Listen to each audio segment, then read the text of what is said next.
Hey guys, Huzzy here bringing you another video, and welcome back to patch, what is it, 13.21. So the world stuff is done, so Riot's now going to be moving forward. I do know there's quite a controversial thing within this to some players. The Seraphine change is quite interesting to me, so we'll get onto that later, but in essence they're making her a support, like legitly a support, not a mid laner. And obviously, if you're a Seraphine mid-main, you probably don't love that. So let's get into it. So quite a lot of buffs and everything. So we've got nerfs to Aurelion Sol. Haven't seen an Aurelion for literally weeks and weeks and weeks. But anyway, Briar is getting more nerfs. Caitlyn, that is obviously to the AFK build. It's now dubbed because you basically just ult and you don't have to do anything else. Mundo, Fraslol in our community is going to be upset. Jinx, again, don't see a crazy amount of Jinx. And Rammus. And we're getting buffs to Belveth, Hecarim, because Riot always want Hecarim to be crazy, apparently. Cassante, who they recently changed. LeBlanc, Master Yi, Morgana, Tamkench, and Varus. And then we're getting adjustments to Brand, Seraphine, and Zyra. We're getting system changes to First Strike.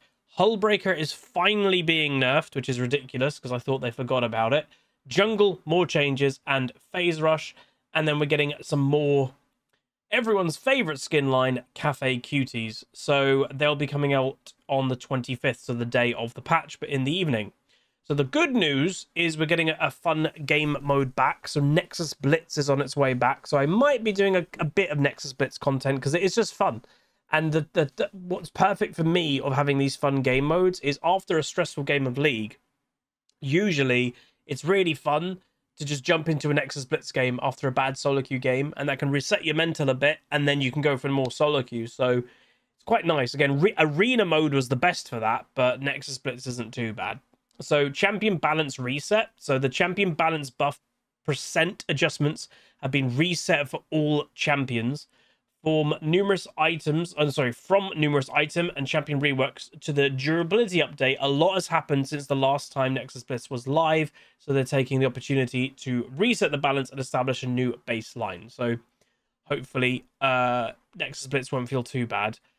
Jungle pets are happening for it, event spawn changes. So yeah, there's a bunch of just specifically Nexus Blitz, but I'm not going to go just about Nexus Blitz, obviously. If you're interested in that game mode, obviously check out those changes. Aurelion Sol is obviously the first update, so Q damage decreased. So Aurelion Sol was a big winner last patch as snowballing was reduced as a result. And obviously the reason why snowballing was reduced is because junglers got overall nerfed. Doran's items got stronger, so stronger laning. Objectives, dragons and buffs and stuff like that got, they're harder to kill. So naturally that put champions like Aurelion, dare I even say Kassadin, at a better state because snowballing happened less. Therefore, those champions didn't, you could always play a Kassadin or Aurelion Sol, but your team has lost you the game before you hit level 16 and become the carry. But because snowballing is happening less, these champions have gotten better. Again, Kassadin, I've seen a few of them take over in this last week. He's not getting nerfed, but Aurelion is. So magic damage per second is going down. Oh, okay. So he's getting higher base damage on it. So it was 15 to 55. It's going to 40 to 105. But he's also missing out on the flat base. So it is overall at maximum rank at what used to be 55 plus 80. So that would be 135. So that's a 30 damage nerf at level 18. And also a 5% AP nerf. That's a big nerf. And then the burst damage from it as well is also going down. Flat damage is also going down, but they're not really hurting anything else. But still, that's a considerable change. So that is not going to make him as crazy. As I said, I've really not seen many Aurelions, but maybe it's weird that I haven't. Maybe he has been really strong and I just haven't really had any. But there you go. Belveth. Look out for Belveth whenever she gets buffed. Obviously, she's the modern day Master Yi. Master Yi is still crazy, but Belveth has a lot of Master Yi's craziness, but with a lot more modernness, you could say. So her cooldown of her E is going down by 2 seconds, or actually 4 seconds at rank 1, so 24 seconds to 20, and then 18 seconds to 16 at max rank. But overall, that's a really big early game change, so that's pretty damn good. Brand. I think, by the way, this might be for Brand Jungle potentially, but we'll see. So our goal with the changes this patch is to provide Brand with a viable roles other than support. Through a mix of stat adjustments and passive tuning, we're giving Brand Jungle the ability to reliably clear the jungle. What I would say, again, they're kind of talking about Brand mid here. Why is jungle the focus for what is originally a mid laner? Like Brand he was a mid laner. Obviously, he kind of got bullied out of the role for years. But it is a bit weird to me that, you know, we even see, I think Morgana is going through this treatment as well. It's like they were mid laners originally. But anyway, so what are they doing? So Brand Jungle, they're giving the ability to reliably clear the jungle, plus some armor, extra armor and attack speed to help players. Make sure to take Q at level 1 to make sure your clear as painless as possible. That's interesting. And yeah, they're just making it very apparent. Take Q level 1, not W or E, which is weird because that obviously is the more AoE abilities that proc your passive. So we'll see what they're doing to that. So level 1 attack speed is going up. Attack speed growth is also going up. Base armor is going up by 5. That's even good for support Brand.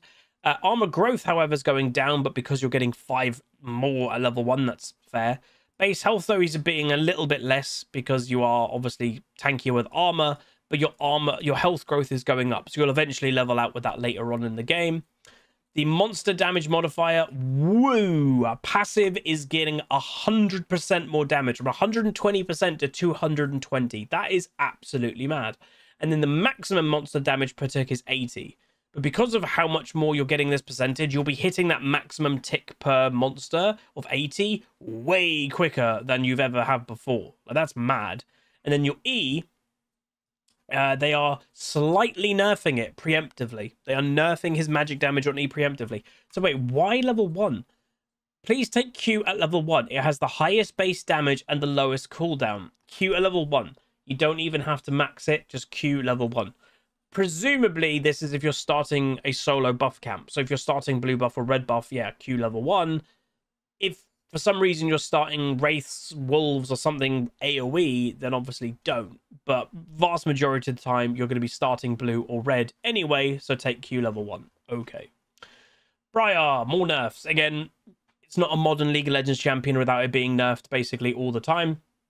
It's kind of, the champion gets released, usually with a bad win rate. Riot panics, buffs it when it doesn't need it, and then you see nerf, nerf, nerf, nerf, nerf, probably for the next 6 months. And so far, Briar, that is happening. So attack speed growth decreased, passive healed if target dies while bleeding increased, and W damage decreased. So the attack speed growth is considerably going down from 2.3 to 2. That's a big nerf. And then heal if a bleeding target dies used to be 100% of the remaining bleed. It's at 125% of the remaining bleed, so technically more. But I guess because they're nerfing her in other ways, they still want to buff her in others. And then the snack attack, which does insane amounts of damage. I've been on the receiving end of a Briar Wing me. Was a 510 and all that flat. So the flat health isn't being affected.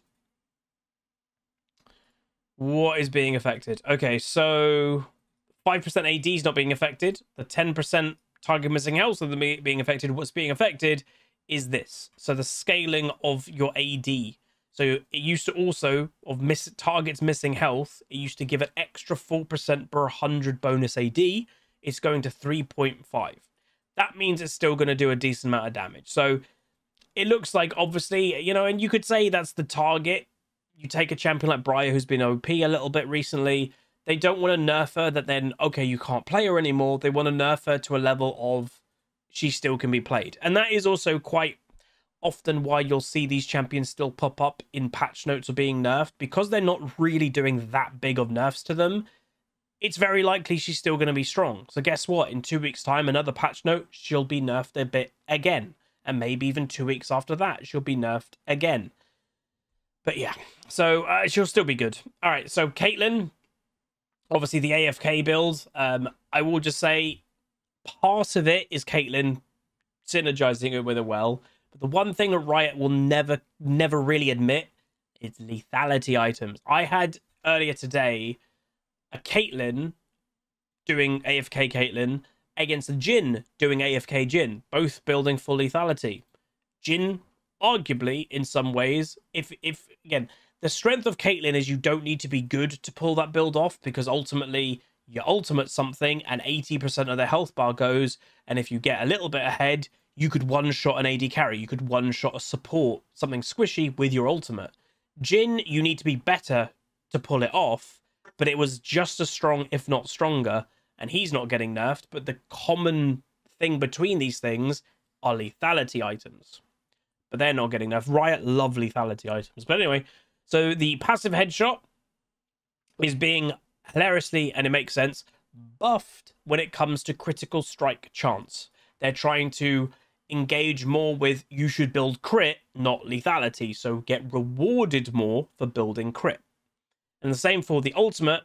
They are nerfing it massively. So, you know, max rank, level 16, it was a 60-second cooldown, and with lethality items, all have ability haste on them, you had like a 40-second ultimate, you know, sometimes. And hell, I've even seen Caitlyn's build Axiom Arc, basically ulting all the time if they get a kill, or it's a 90-second cooldown now at all ranks.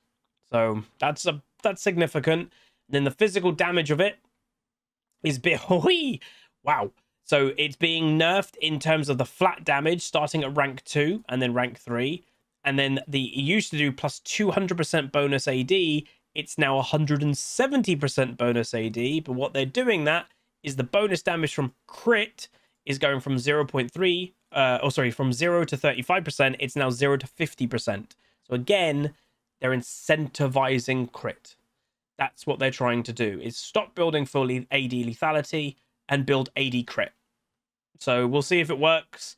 Obviously, whenever something really kind of, dare I say, obnoxious comes out, you know, the AP Kai'Sa builds, this type of build, there are some players that get really attached to it. Like if they played it a lot, especially these more easy to play styles, they may have climbed with it in the last couple of weeks. It's now being megally nerfed away. They'll still try to play it. It will take a week or two, maybe even longer, for those players to maybe realize oh, it's not good anymore. Because let's say they went from Diamond 3 to Diamond 1 playing this, they're going to want to keep doing it, you know? So prepare yourselves. All right, the Fraz nerf. So Fraz has said that he thinks his champion may be a bit dead in the combination of Mundo is being nerfed and Hullbreaker is being nerfed. So it's kind of a double whammy for Mundo. So his E... And I will admit, and I think even Fraz would admit this, Mundo does too much damage. Again, it's quite a theme with tanks at the moment. Mundo, Sion, like the proper full tanks of League, they are tanky and yet can annihilate people with damage. It's not really fair. The caveat to them is it takes them a while to get there. So that's the thing. They don't have the early game snowballing as Zed or something like that has, sure. But if the game does last 20, 25, 30 minutes... a Mundo can take over, a Sion can take over. And should they, like, sure, be crazy tanky? I think no one has a problem with that. That's what they're supposed to be. But when a Mundo is 3-hitting people and you're like, what just happened? That's where it's a bit nyeh. So his blunt force trauma, passive bonus attack damage he used to gain is going down. So it's staying the same at rank 1, but he used to gain up to 4% of passive bonus attack damage from his maximum health, which obviously he gets a lot of health, is being nerfed a whole percent. So it doesn't sound like a lot, but that will add up. And then also the bonus attack damage based on missing health is also going down a little bit more considerable. So that is an overall big enough to Mundo. And again, should Mundo realistically be 400 AD Mundo without building practically a single AD item? Like Hullbreaker might be it, maybe a Titanic, but they're all generally tank items.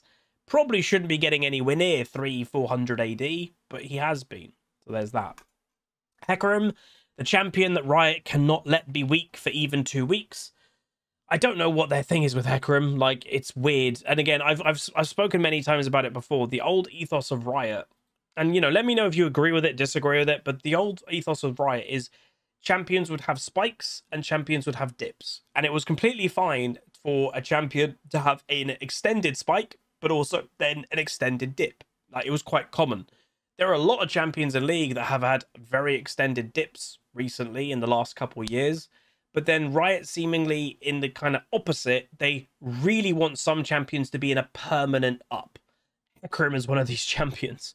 Like, anytime he is being nerfed, the very next patch, he's getting buffed back straight away. And Riot's nerfed champions from years ago, they are just gone. And it's like, whole classes of champions just aren't sometimes great. And Hecarim has been good forever. He can build the tanky builds. He can build the full lethality builds. Like, he's had options the last few months and years, and he's back again. So, like, what scares me, that's a crazy big buff. 3.2 attack damage growth to 3.7. No other champion is getting that type of big AD buff, but he is. So one-shot Hecarim probably is going to be back. Like, ugh, I don't get it. But anyway, and then the duration of his W, which obviously gives him, I think, tankiness, but also healing through his damage, is being extended by another second. I don't know why, but okay. Jinx passive stacks adjusted.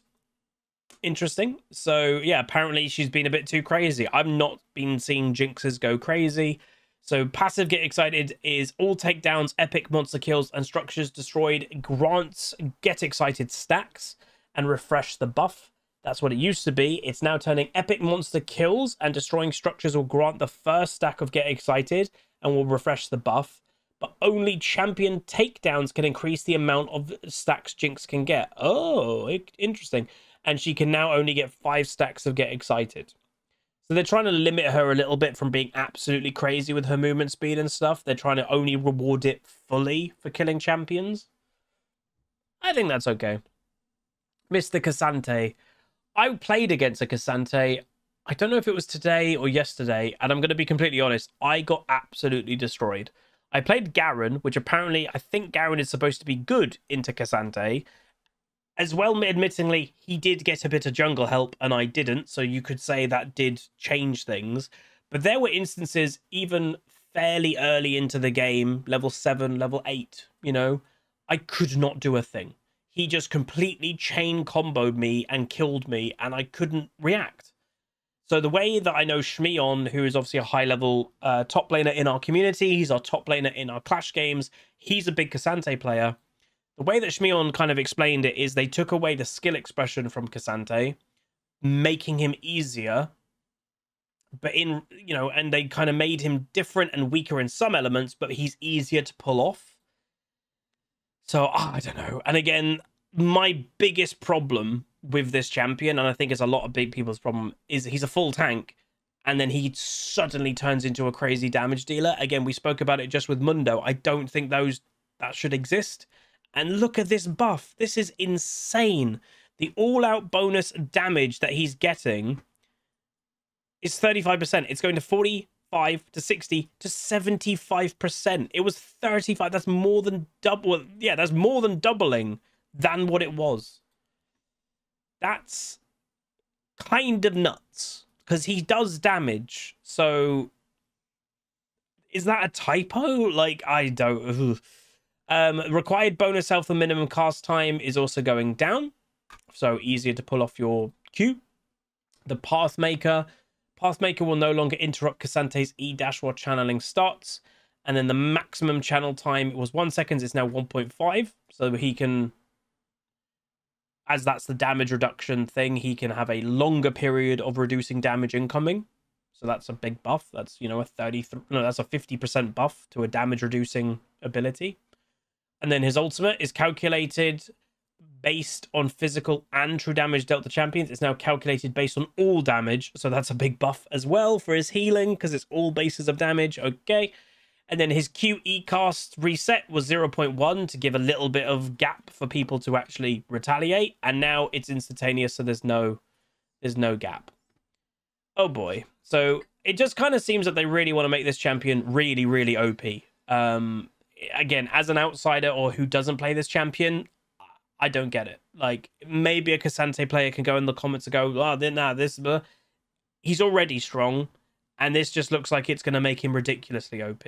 I don't get it. Let me know if I'm wrong.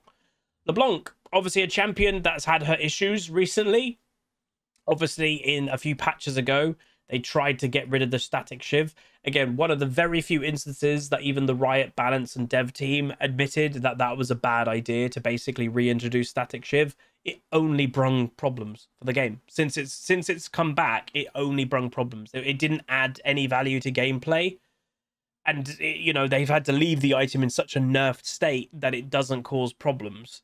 It wasn't worth bringing back. So what they're trying to do is bring her back to being the AP assassin that she is supposed to be. And the way of doing that is buffing her up in terms of AP ratios. Because then, again, that incentivizes people building AP. So 65% AP ratio was W. Obviously, you max W. 10% AP buff. That's nice. Same with the chains. Very good ability, you know, just to do extra damage if you can land them. Another 10% AP buff. So that will increase LeBlanc's, you know, combo considerably. That's not bad. So that's pretty nice. Master Yi, again, never love to see Master Yi buffs because he's always the unhealthy champion. There's a group of champions which include Master Yi, includes Tryndamere as well. And I've even had conversations on stream in the past with players that main these champions, and they will even admit they are unhealthy by design. The reason why, they are very basic, but they're very one-dimensional. So again, the counter to these champions is they're so one-dimensional, you should be able to do things against them. While that is true, the unhealthy side of a Master Yi, the unhealthy side of a Tryndamere, is they're always going to have to be the focus in your game. No matter how they are doing. If a Master Yi could be 0 and 10, when a fight starts, you have to deal with him. Because if you don't, you've lost. And that's kind of unhealthy. Like, if you make a mage, a Nivea goes 0 and 10, she's behind in items, she's out of the game. A Master Yi isn't. A Tryndamere isn't. They can still make that absolute impact, so you still have to focus them as much. You still have to pay attention to a 0-10 Master Yi. That's the strength of those champs. And it's just annoying to deal with, you know? So any buff to these type of champions, I'm always a bit like, oh, really? But it's a considerable buff as well. So E Wuju style obviously enables, I believe, his true damage to come out and even gives him bonus AD, I believe. And they're making it available more often. So it's normally an 18-second cooldown. All ranks, it's going to 14. So considerable buff. Great. Morgana, W damage increase, damage to monsters increase. So again, they last patch introduced Morgana jungle back. Some people have been playing it. I've not had one yet in my game, I don't think, but I know Brox has been enjoying it. They have said the damage is a little bit low, so especially for Modern League. So they're buffing the absolute damage of W, one through the actual base ticks and everything, and also the damage to monsters, so her jungle clear time can go up. Both with the actual damage will help with jungle clear, and also the 5% bonus as well. So not bad for Morgana jungle. Hell, I might give it a go in next stream. Rammus, Q damage decreased and armor decreased. So yeah, Rammus, I would say, has been a little bit borderline himself. Very similar, but kind of the opposite way of tanks dealing damage. Rammus deals damage by returning damage. You know, Thornmail and then his EW. I've literally seen Rammuses go in and taunt an AD carry and they're dead in 3 auto attacks. And the counterplay is obviously buying a QSS, because then as soon as you're taunted, boom, you're untaunted. But obviously the cooldown of a QSS is much longer than Rammus taunting you. So there's always going to be that window. So the magic damage of his Q is going down. So they're just reducing the damage for a full tank. Why not? And then the bonus armor is also going down by both the base by 5 and also the percentage of total armor is going down too. So not really damage nerfs massively. Not the return damage, obviously. It's more his tankiness with armor and a little bit off the Q damage. But he should be okay. All right, so Seraphine. This is the controversial one I've heard. So early mana regeneration... early mana regeneration buffed. Durability shifted from health to armor. And that's, by the way, because of bot lane, because obviously AD carries do armor. Base ability values increased, AP ratios decreased, and cooldowns decreased. So quite a lot of changes, and also ability changes. So I don't know. So despite initially creating her as a mid laner, players have overwhelmingly spoken via champion select that Seraphine support as her primary playstyle. Again, it's that controversial take that she's basically Sona 2.0. Despite not being very strong by the numbers. So yeah, it's worth knowing, because again, I did look into this a little bit, because I know some obviously Seraphines have been a little bit upset by it. You know, admittingly, if you're a Seraphine mid main and they basically remove all the power from mid and go, you're a support now, I'm sure that would probably make you annoyed. But basically, she's never had more popularity in mid than support. She's always been more popular in support. And then people go, oh, what about the mains? The people that mains Seraphine? Even within mains and one tricks, more of them play her as a support than mid. So when Riot is kind of going, you know, the vast majority of overall players play her as a support, which I think is roughly 80 to 85% of people play her support. And then within champion main of Seraphine, I think about 60% to 70% of main Seraphines play her as support also. I have heard they're ignoring the mains. Well, they're not. They're going with the vast bulk of players, and they're also going with the data of mains. They're going with the majority of both.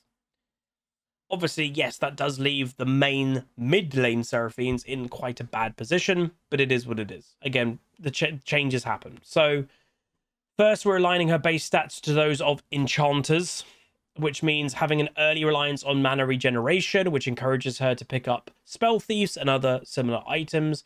By shifting her durability from health into armor, she synergizes better with her own shields and other enchanter items that Seraphine commonly buys, like Echoes of Halia.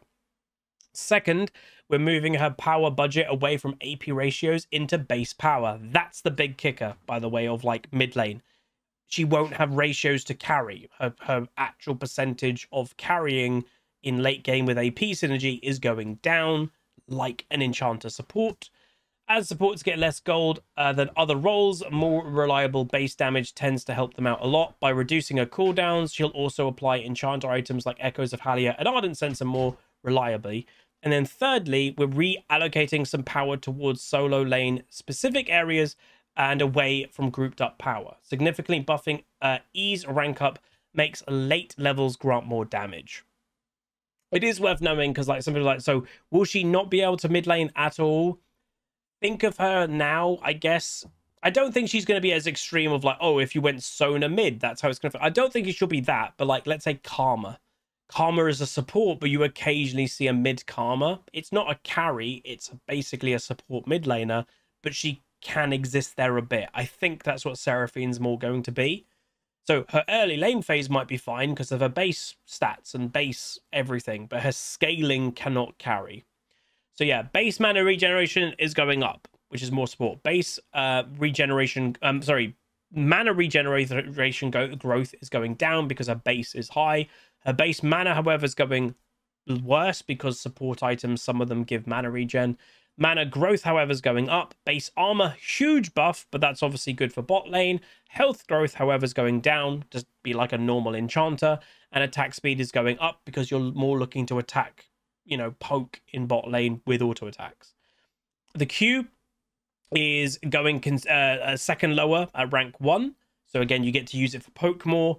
And again, the AP ratio, it's going to a flat 50 instead of a 65. So that is a 15% nerf to that, but it's higher base. So again, that's more support aligning. The W, the mana cost of it is going up considerably, but again, support items give mana regen. The cooldown of it is also going down. So again, more support aspects because you're giving a shield more to your team more often. The shield itself is getting stronger, and the missing health heal is getting worse. Which, again, I guess because you can do it more often is the idea. And then the E beat drop is going down on mana cost because, again, they're incentivizing less on your Q, which is damage, and they're incentivizing your E, which is CC. More support. The magic damage of it is also going up. So, yeah, they are incentivizing E more than Q. That's the idea. Tam Kench is passive bonus magic damage decreased, W cooldown refund increased. Interesting. I don't see Tam Kench literally at all. So yeah, his passive bonus magic damage was 8 to 60 based on level with 2% AP per bonus 100 and then 3% bonus health. It's now being nerfed considerably based on level. That's staying the same. but he's getting an extra 5% bonus health. So that's not bad. And then the W, Abyssal Dive, cooldown refund on champions hit. If you actually hit a champion, which is what you're supposed to do, you got a refund on the cooldown, so you can use it again more often. It's getting buffed. So kind of interesting. I still don't really know where Tahm Kench is supposed to be now. He has flip-flopped from being top support, top support, top support. I don't even know what he is right now. Genuinely, I have no idea. Is he a mid? Sorry, is he a top? Is he a support? Let me know if you know. I have no idea. Varus, W damage increased, E slow effect increased. So magic damage, sorry, magic damage of his W is going up. Yeah, no, staying the same AP ratio, but the actual is going up. Starting at rank 2 slightly, but is a 4 magic damage increase by rank 5. And the Hail of Arrows, the slow of it is going up. So more utility more than anything. So there's that. Zyra, base attack speed increased, plant damage adjusted, Q damage increased, and E damage adjusted. Okay, interesting. So Zyra's been a strong support for a very long time. Strong support, but back in my day, she used to be a strong mid laner as well. Where I expect Zyra to primarily be a support, which is where players have picked her ever since release. I mean, yeah, but she was played more in mid back in the day. We're attempting to buff up Zyra mid and jungle as strong as alternate roles. Attack speed should help last hitting as a laner, etc, etc. I will say, some of you may remember, I think we've played with them twice on the Admiral Banter account. There is a Zyra 1 trick that has, like, mid Zyra in her summoner name. Again, looking at that player's stats, she a lot of the time does bad because Zyra, for a long time, just can't really play mid well. This will help this player out if it does generally buff mid lane Zyra.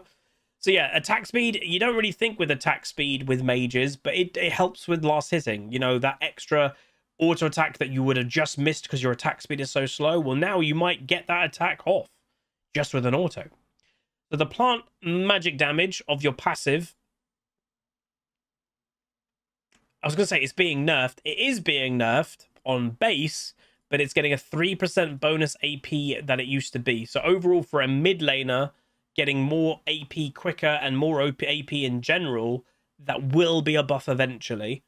The Q is also being buffed both by base starting at rank 2 and a 5% AP buff. So again, that will help. And then the E, similar story, but the other way around in a way. The base damage is getting nerfed, but she's getting a 10% better AP ratio. So if anything, this kind of weirdly seems like a nerf to support Zyra, which maybe is, again, they've said, you know, she's been a strong support. I wouldn't agree to that, but fair enough. So they're nerfing, in essence, support Zyra, but they're buffing mid Zyra because you're more reliant on actual AP now, like proper AP, like big AP. Like support Zyra obviously buys ability power, but she has to have the support item, and that's less ability power than an actual AP mid lane item. And, you know, especially support Zyra might have to buy Morellonomicon instead of a death cap. So you get more AP in mid. So yeah, it's a good change for mid. So Hullbreaker has finally been nerfed. It's literally been how many months people calling for nerfs with this? Again, if you've been enjoying the tryhard sessions on the Admiral Banter account, obviously I've hopefully kind of shown how stupid Hullbreaker has been. I played Garen a bunch, who's stupidly boring, with Hullbreaker, and those games are silly, of just showing how strong that is. I hate Garen's playstyle. I hate Hullbreaker's playstyle. And I could do that playstyle easily because there's no skill to it. It's so default strong. They're nerfing Hullbreaker, which is good. So Hullbreaker is performing exceptionally well on too many users at the moment. Again, even Yone buys it. You know, when Yone is buying Hullbreaker, there's something wrong, which means it's approaching dangerous territory. In this patch, we're looking to reduce its ability to stat check opponents, which it's a stat check item, by reducing the amount of armor and MR it gives, and this makes it too hard to stop a Hullbreaker split pusher in a 1v1. I've said for a while, if your opponent buys a Hullbreaker and you're not a Hullbreaker champion, you're instantly at a disadvantage in current meta. For two reasons. One, If you don't stay with them in the 1v1, they're going to split push only with Hullbreaker, and they're going to just break every tower and get into your base, because that's what they want to achieve, because they bought Hullbreaker. And if you do stay with them in the 1v1 and you're not a Hullbreaker champion, you're instantly at a disadvantage because of how strong Hullbreaker makes that person in a 1v1, or even sometimes a 1v2, because they just need to be alone. So what they're doing is the bonus armor and magic resist for a melee champion is going down at maximum. At max level, it used to give 75, which is a lot of stats just off another item. It used to give 75 bonus armor and magic resist. It's now going to 60 at level 18. And for ranged users, which again, there's not many of those, it gave half. So it was 37.5. It's now going down to 30. So again, 60 in armor and magic resist is still a lot for people that don't have that ability. Like, they don't have Hullbreaker stats, you know, as well as making the minion stronger, the cannon stronger, etc. Like, it's still going to be strong. I think it's still going to be the default playstyle for top lane. All my hope is when they do the item sweep, you know, in the new season, I'm hoping Hullbreaker does not survive. And I think a lot of people are hoping that Hullbreaker does not survive. It's just so annoying. Again, items should never, in my opinion, and it's just my opinion, they should never make, and this is where I think Riot's gone wrong for the last few years, champions should define the meta, and champions should be the be and end all of, oh, they're playing that champion, they're doing that champion. The last few years, it hasn't truly been about champions defining the meta. It's more been about items defining the meta. It's the items that are enabling the playstyles, not the champions enabling the playstyles. That's the problem, you know? If you think of all the stuff recently, even Kai'Sa, you know, LeBlanc with Static Shiv, like that. So, you know, lethality with assassins taking over, it's always the items first, not the champions. It's just the wrong ethos to have, in my opinion. It's where I think the spark to League has gone. The champions are the cool thing about the game, not the items. Who cares? The items are just stats that should just make your champion stronger and do these occasional little side effects. They're doing champion level mechanics as items. Hilariously, I do think Freak, who obviously is now under a year, which is insane, taken over of being the head balance person, I do think he weirdly does agree with that ethos. I think he doesn't think items should have champion level mechanics. And if that is true, which I have heard him kind of say that, I think that's a good thing. But we'll see in practice what happens, especially when it comes to the item update, you know? First Strike's being nerfed. Again, it is default incredibly strong. Obviously, that's another nerf to AFK Caitlyn. Phase Rush is being nerfed as well. So that is, you know, you could say a nerf to Garen. That's a nerf to AD Sion. So there's that. Jungle Sustain. So last patch made meaningful gains in lowering the jungle's power in how games played out. But unfortunately, this also resulted in junglers having less fun in the role. Again, can I just say this is a very basic thing? Jungle has been OP now for probably about 2 years. Any nerf to the role is clearly going to lead to them having less fun because they've been OP for about 2 years. And that's okay. Again, this is the thing that I never got. 5+ years ago, Balance Team, as I said, you know, 20 minutes ago, champions used to have peaks and troughs. The players understood, oh, my champion's really good right now. I'm probably going to get mega nerfed in 2 months. And then I probably won't be mega strong for 6 months. It was the norm. Now, every champ, or Riot's more favorite roles and champions have to be constantly okay and constantly strong. Again, I know I'm a salty mage player, but Riot has said mages and have admitted mages have problems and they're very weak and they haven't given them anything. No buffs like crazy for over a year. And they have constantly said, oh yeah, that'll be for next season. Jungle has had how many changes while mages have been really bad? And even though they've nerfed them, they've instantly gone, okay, we'll give you a bit more strength back.